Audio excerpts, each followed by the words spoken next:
One of the most profound discoveries in neuroscience over the last few decades is the realization that the brain is not hardwired in the way we once believed. Instead, it is remarkably plastic, capable of change, growth, and reorganization throughout life. This plasticity is central to the idea that by healing the mind, we can, quite literally, change our entire experience of life. When we talk about emotional freedom, we're really referring to the capacity to regulate internal states, navigate stress, and make decisions from a place of agency rather than reactivity. And the mind, comprised of conscious thoughts, unconscious patterns, and biological substrates, sits at the center of this process. To understand emotional freedom, we need to first understand the mechanisms that govern how the brain and body respond to the world around us. At the heart of this is the autonomic nervous system, which includes the sympathetic and parasympathetic branches. These systems evolved to keep us alive, to mobilize us in the face of threat, and to return us to a state of calm once the danger has passed. But in modern life, this system often gets dysregulated, not because we are being chased by predators, but because of chronic stress, unprocessed trauma, and persistent uncertainty. When a person is caught in a loop of anxiety or depressive thinking, it's not just psychological. It's physiological. The amygdala, which plays a role in fear processing, becomes overactive. The prefrontal cortex, responsible for rational decision-making, starts to lose control over these limbic circuits. Cortisol levels rise, sleep becomes disrupted, the brain literally changes its structure and function in response to emotional pain. But here's the critical insight. The same plasticity that allows for that disruption also allows for healing. One of the most powerful tools for recalibrating the nervous system and initiating mental healing is the breath. This isn't speculation, it's rooted in solid data. Breathing is one of the only automatic processes in the body that we can take control of. And by doing so, we can influence our internal state in real time, for instance, extending the exhale through a physiological sigh, which involves a double inhale followed by a long exhale, has been shown to downregulate autonomic arousal almost immediately. That's not just calming in the moment, it's training the brain to recognize safety. Sleep is another foundational element. The mind cannot be expected to regulate emotion effectively when it's chronically sleep-deprived. During deep sleep and REM sleep, the brain performs emotional housekeeping. The hippocampus consolidates memories, the amygdala reduces reactivity, and neurotransmitter levels reset. One night of poor sleep increases amygdala activation by over 60% in response to negative stimuli. That means you're not just tired, you're more emotionally vulnerable. So when we talk about healing the mind, we start with ensuring quality sleep through consistent wake-up times, exposure to sunlight early in the day, and minimizing stimulants and artificial light at night. Another piece of this blueprint is visual attention. Where you place your gaze affects your internal state. When you're anxious, your visual field narrows. You focus centrally, which triggers heightened alertness. But when you deliberately expand your visual field, what's called panoramic vision, you signal to your brainstem that you are safe and your physiological arousal decreases. This is a simple, non-invasive tool that can be practiced anywhere. Now let's talk about self-directed neuroplasticity. Every time you engage in focused attention, especially when learning something new or when consciously shifting a thought pattern, you trigger a cascade of events at the synaptic level. Neurons that fire together wire together. That's Hebb's law. But here's what's often missed. Neuroplasticity is gated by neuromodulators, such as acetylcholine and dopamine. These chemicals tell the brain, pay attention, this matters. So, for emotional healing to occur, the experience or the insight must be paired with emotional salience. That's why simply telling yourself to think positively doesn't work. But when you pair intention with heightened states, through movement, breath, or emotional arousal, you create the biochemical conditions for actual change. This is where mindfulness and meditation become powerful, not because they are inherently spiritual, but because they train attention. Repeatedly bringing awareness back to the breath or a mantra strengthens top-down control from the prefrontal cortex to the limbic system. Over time, this enhances emotional regulation, reduces default mode network activity, which is linked to rumination, and increases gray matter density in areas responsible for empathy and impulse control. These are not esoteric claims, they are supported by high-resolution imaging studies and decades of data, but healing also requires confronting and reframing beliefs. Many people operate with subconscious scripts that were formed early in life, scripts about worth, safety, love, or success. These beliefs often lie dormant until triggered by a specific stressor, and then they hijack behavior. Cognitive reappraisal, a technique in which you reinterpret a stimulus or memory to change its emotional impact, has been shown to activate the dorsolateral prefrontal cortex and reduce amygdala response. Essentially, it's a mental repatterning. You are literally rewiring how your brain interprets and responds to the world. Another component of emotional freedom is movement. Exercise, particularly aerobic activity, elevates brain-derived neurotrophic factor BDNF, which facilitates synaptic growth and repair. It also increases dopamine, serotonin, and endorphins. These are not just feel-good chemicals, they are critical to motivation, focus, and resilience. Resistance training has additional benefits, including hormonal balance and improved sleep quality. Movement is medicine, not just for the body but for the brain. Then there's social connection. Humans are deeply wired for relational contact. The presence of safe, supportive relationships activates the ventral vagal system, which promotes calm, connection, and physiological regulation. Loneliness and isolation, by contrast, elevate inflammatory markers, increase cortisol, and impair cognitive performance. Healing, therefore, is not a solo endeavor. It happens within relational ecosystems. That doesn't mean we need many friends. It means we need a few people who co-regulate with us through presence, empathy, and shared experience. Nutrition and gut health also cannot be ignored. The gut-brain axis is bidirectional. What you eat affects your microbiome, and your microbiome affects neurotransmitter production and mood regulation. For example, 90% of serotonin is produced in the gut. Diets high in processed food and sugar disrupt this balance, while fiber-rich, whole food-based diets support it. Omega-3 fatty acids, fermented foods, and polyphenol-rich plants all contribute to cognitive clarity and emotional balance. Again, this is not about trends, it's about the neurochemical substrates of mood and motivation. Let's not overlook the role of sunlight and nature exposure. Natural sunlight regulates circadian rhythms, increases serotonin production, and improves mood. Time in nature, even just 20 minutes a day, reduces cortisol, lowers blood pressure, and restores directed attention. The brain was not designed for artificial light and screens. It evolved in rhythm with natural cycles. Aligning with those cycles is not just restorative, it's necessary. There is also growing evidence around the use of deliberate cold exposure and heat therapy to manage emotional states. Cold showers or ice baths activate norepinephrine and dopamine systems, leading to increased alertness and improved mood for hours after the exposure. Sauna use stimulates heat shock proteins and growth hormone, which have neuroprotective effects. These aren't new hacks. They're tapping into ancient systems of hormesis, small doses of stress that make the organism stronger. Journaling, particularly expressive writing, has also been shown to reduce symptoms of anxiety and depression. The act of naming emotions activates the prefrontal cortex and reduces amygdala activity. It also helps to make sense of experiences, organize thoughts, and track growth over time. The key is not just writing what happened, but writing what it means. And then, perhaps most importantly, there is the role of purpose. Having a clear why has a dramatic impact on resilience. Viktor Frankl famously wrote that those who have a why to live can bear almost any how. Purpose organizes the brain's motivational circuits. It directs dopamine toward long-term goals. It frames struggle not as suffering, but as growth. And when people feel their life has meaning, whether through work, service, creativity, or parenting, they are more likely to engage in behaviors that promote emotional health. It's important to recognize that healing is not a linear process. The brain doesn't update like software.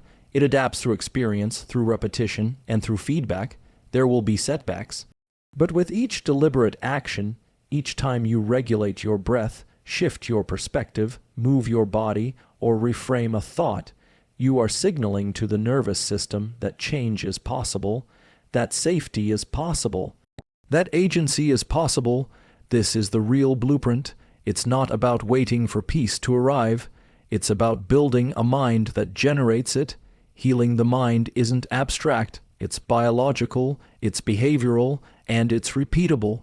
When we engage these tools consistently, we are not just managing emotions. We are training the very circuits that govern our lives.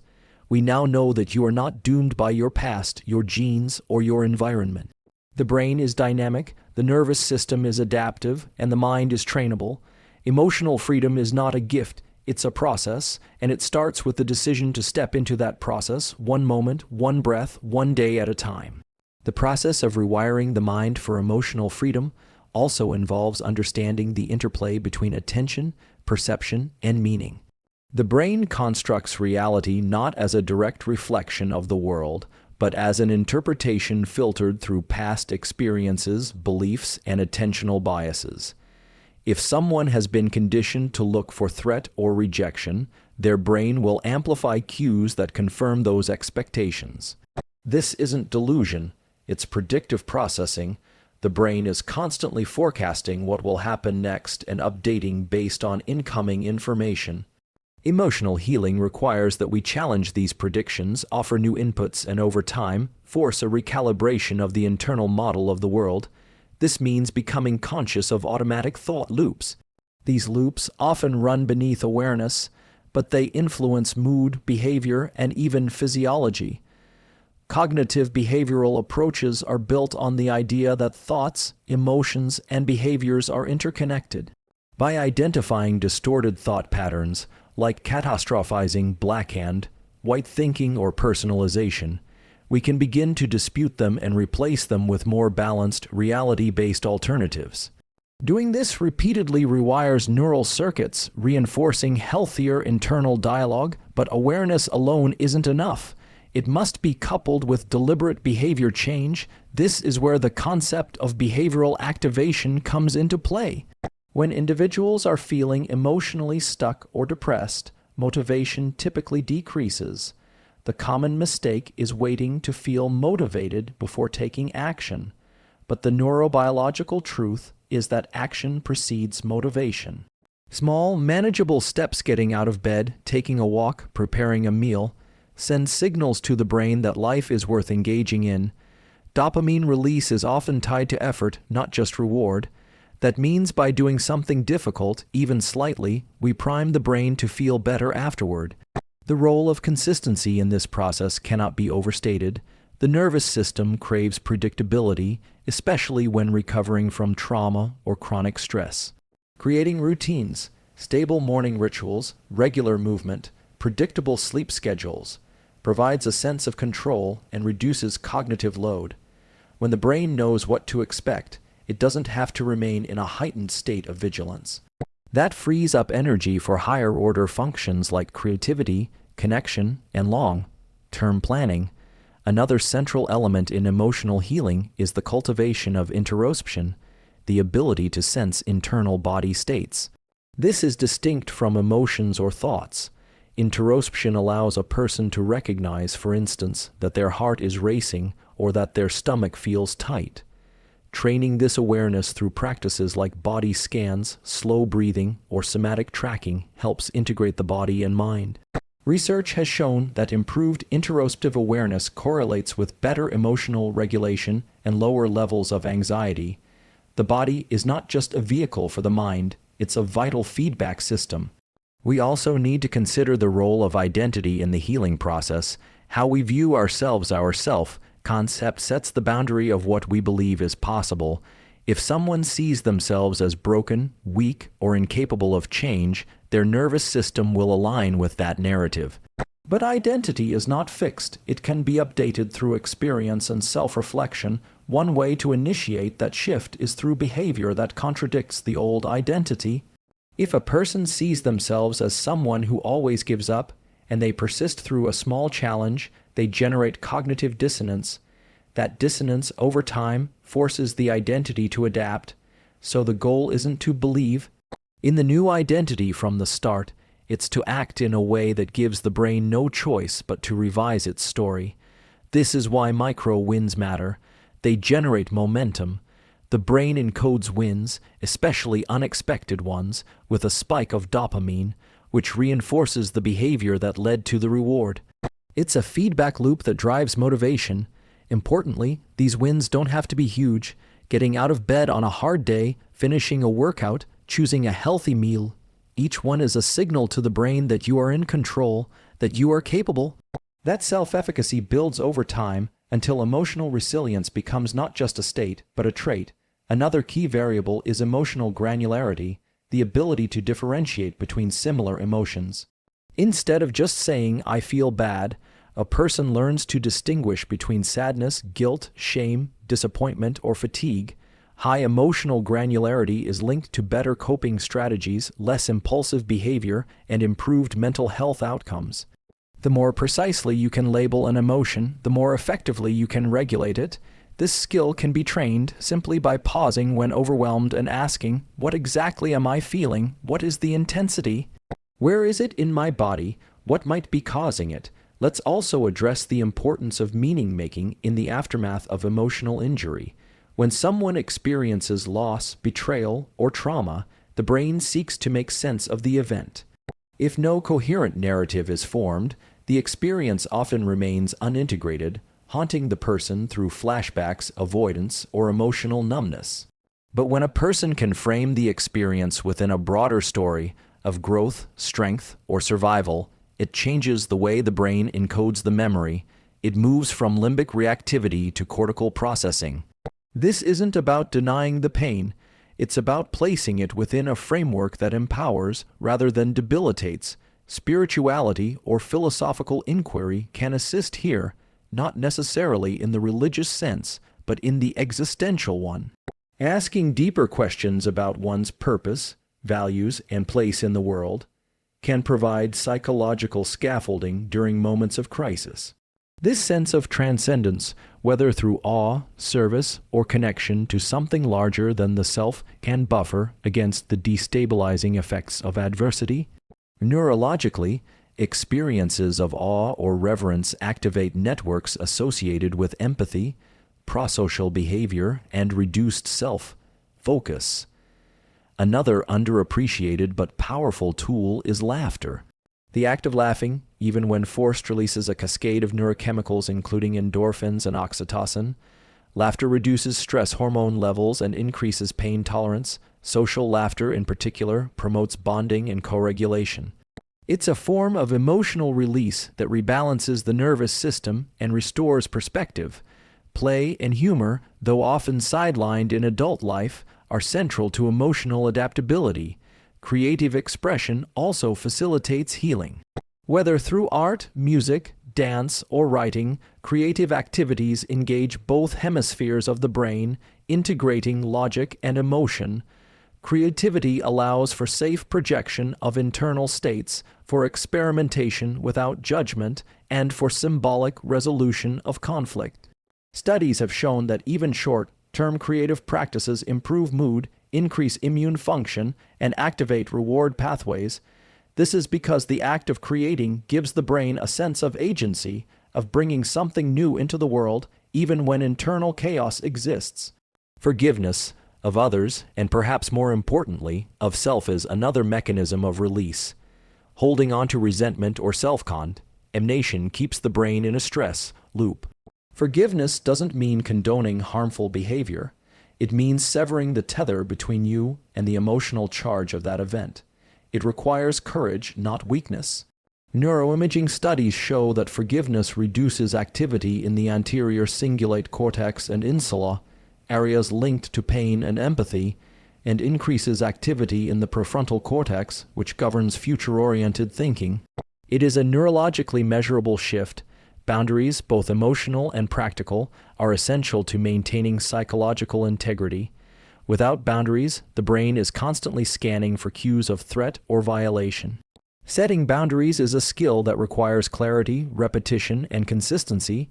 It may initially evoke discomfort, especially for those conditioned to seek external validation, but over time it trains the nervous system to expect respect, which alters relational dynamics. It also restores the internal sense of safety, which is foundational to healing. Let's not forget the power of stillness. In a culture addicted to speed and noise, the nervous system rarely has a chance to reset. Stillness, whether through meditation, time in nature, or intentional solitude, allows the default mode network to quiet and the sensory systems to rest. It is in these moments that insights often emerge, not because we force them, but because the mind has space to breathe. Silence is not the absence of input. It is the condition in which integration can occur. Finally, we must consider time. Healing is not instantaneous, and expecting it to be often leads to discouragement. The brain and body operate on rhythms and cycles. Some patterns take weeks to shift, others months, and some may require years of patient repetition. This doesn't mean change is slow. It means that meaningful, sustainable change respects the biology of adaptation. Each phase of healing builds upon the previous one. There are no shortcuts, but there are accelerators: intention, consistency, self-compassion, and aligned action. This entire process of healing the mind to transform the life is not reserved for a select few. It is available to anyone willing to engage in it. The tools are accessible. The science is clear. The path, though not always easy, is navigable. And with each deliberate practice, each breath, each choice, each reframe, the mind becomes a little more flexible, the emotions a little more manageable, and life a little more aligned. Emotional freedom isn't the absence of difficulty. It's the capacity to meet life as it is without being ruled by it, and that is a freedom worth working for. To deepen this process, we need to acknowledge that the mind does not function in isolation. It is part of a dynamic feedback loop with the environment. Every moment, the brain is responding to both internal states and external cues. Therefore, healing must also consider environmental design. What surrounds us, the people, the colors, the textures, the sounds, shapes our mental state in powerful ways.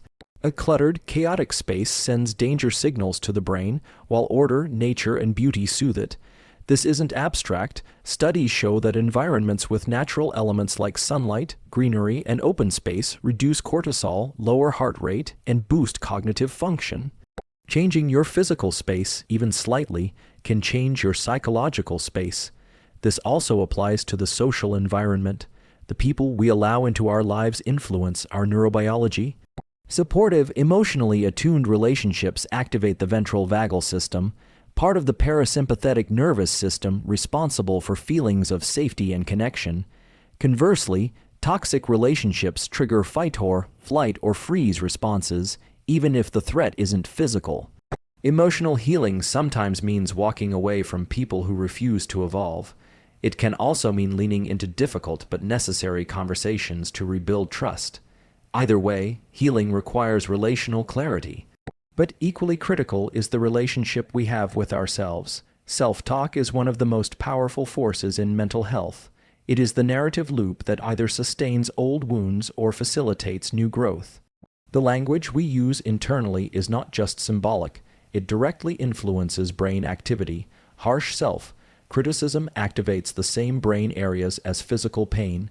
Compassionate self-talk, on the other hand, lights up regions associated with reward, empathy, and motivation. This isn't about being overly positive or naive. It's about being realistic and kind. Speaking to yourself the way you would speak to someone you love is a neural intervention. It changes brain wiring. Self-compassion also plays a pivotal role when setbacks happen, which they inevitably will.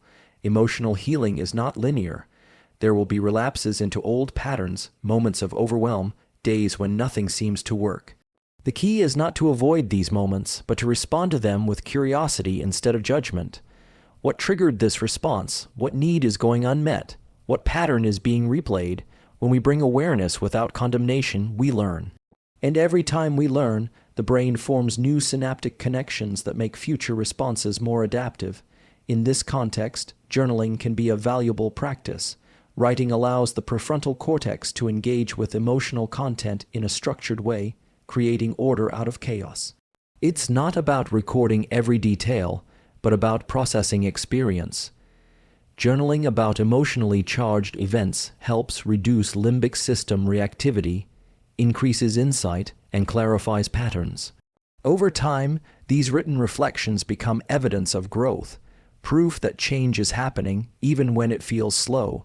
Movement remains one of the most effective and overlooked tools for mental health. Aerobic exercise, for instance, increases the release of brain-derived neurotrophic factor BDNF, which promotes neuroplasticity.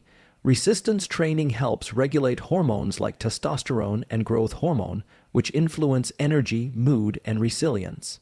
Even low-intensity movement like walking has profound effects on brain function. It enhances circulation, boosts endorphins, and improves memory. Movement is not separate from emotional healing, it is a primary driver of it. The body is the substrate through which the brain operates.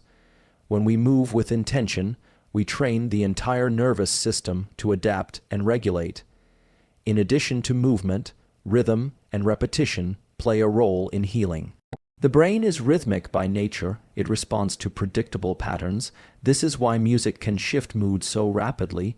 Drumming, chanting, or even simply listening to a favorite song can modulate brainwaves and heart rate variability. These rhythmic patterns entrain the brain, especially in individuals recovering from trauma. The predictability and repetition of rhythm provide a sense of safety. They anchor the nervous system in the present moment, which is essential for emotional regulation. Sleep cannot be overlooked in this conversation. It is the foundation of cognitive and emotional stability. During sleep, the brain consolidates memories, clears metabolic waste, and regulates emotional processing. REM sleep, in particular, plays a role in integrating difficult emotions and experiences. Chronic sleep deprivation amplifies amygdala activity, decreases prefrontal cortex control, and impairs decision-making. Simply put, without adequate sleep, healing is compromised. Prioritizing sleep hygiene, consistent bedtimes, dark environments, reduced screen time, is one of the most impactful changes a person can make for emotional freedom. Nutrition is another component. The gut-brain axis means that what we eat influences neurotransmitter balance, inflammation levels, and overall brain function. Diets high in processed foods and sugar contribute to mood instability, while nutrient-dense foods support emotional regulation. Omega-3 fatty acids, magnesium, B vitamins, and probiotics have all been linked to improved mental health. This isn't about perfection, it's about consistency. Feeding the brain what it needs is not a luxury, it's a requirement for resilience. Even breathing, often overlooked, is a direct lever for nervous system regulation. Slow, deliberate exhales stimulate the parasympathetic nervous system, reducing stress and promoting calm.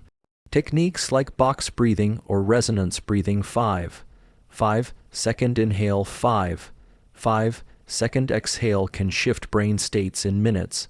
These tools are portable, immediate, and accessible to nearly everyone, and the more we use them, the more the brain begins to default to calm rather than chaos. Visualization is another tool rooted in neuroscience. The brain does not fully distinguish between real and vividly imagined experience. Visualizing success, safety, or emotional regulation activates the same neural circuits involved in actual performance or emotional response. Athletes use this technique to improve physical performance, but it can be equally effective for emotional mastery. Imagining oneself responding calmly, setting a boundary, or moving through a difficult situation with strength can prime the brain for that outcome. One of the most difficult yet transformative practices is sitting with discomfort. The tendency to avoid pain, to distract, suppress, or numb is understandable, but avoidance strengthens fear circuits in the brain. Exposure, done gradually and safely, reduces the power of the trigger. When we allow ourselves to feel fully, without judgment or escape, the nervous system learns that the experience is survivable. Over time, this builds distress tolerance, the ability to stay present with intense emotions without being overwhelmed. It is a cornerstone of emotional freedom. Acceptance does not mean resignation. It means recognizing reality as it is without resistance. When we accept an emotion, we make space for it, and in that space it begins to shift. Ironically, it is often the resistance to emotional pain that makes it more intense. Acceptance opens the door to integration. The emotion runs its course, the body processes it, and the mind learns from it. This is the natural intelligence of the human system, if we allow it. Community and connection are the final pieces. Emotional pain thrives in isolation. Healing requires others, not necessarily many, but a few who are safe, authentic, and present. Co-regulation, the process by which one nervous system calms another, is built into our biology. We are social beings. Being seen, heard, and understood regulates cortisol, boosts oxytocin, and validates the self. It rewires internal narratives about worth, safety, and belonging. If you've never experienced that kind of connection before, seeking it might feel unfamiliar or even threatening. But the risk is worth it. It's in those moments of genuine connection that the deepest healing often occurs. The beauty of this entire blueprint is that it does not require perfection or extraordinary discipline. It requires only one thing, a willingness to start. Each breath, each small decision, each moment of awareness is a signal to the brain that change is possible. Over time, those signals accumulate, the brain learns. The body follows, and the life begins to shift. The old patterns lose their grip. The emotional charges that once defined you begin to fade. In their place, clarity arises, strength returns, hope, not as a vague idea, but as a lived experience. Emotional freedom is not a destination. It is a practice, a daily, deliberate alignment of the mind, the body, and the choices we make. It is the art and science of becoming whole again. Healing the mind to heal the life is not about reaching a perfect state where nothing hurts, nothing triggers, and nothing challenges us. It's about building the tools, the awareness, and the neurological flexibility to meet life with resilience, clarity, and emotional depth. When we understand how the brain works, how it encodes pain, how it changes through experience, how it responds to intention, we no longer feel like prisoners of our past or our impulses. We become architects of our own inner world. Emotional freedom isn't a mystical idea. It's a measurable, biological process that begins the moment we decide to show up differently. It's the result of consistent practice, of small shifts compounded over time, and of a deep, embodied commitment to no longer abandoning ourselves. With intention, with science, and with self-compassion, the mind can heal, and when it does, life opens up. Not because it becomes easy, but because we become capable.